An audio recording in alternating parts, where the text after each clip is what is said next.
Pag-alis ko, nagbeso-beso siya sa akin. This was 10:25 or 10:30 in the morning.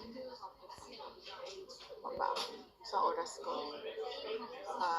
Hindi lang ako sigurado sa oras. Yes, tama. Kasi ito yung pumasok sa isip ko eh.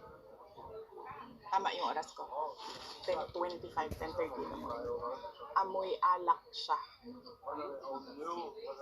At kung ako ang pahulain, kung ano yung alak na yon, whiskey.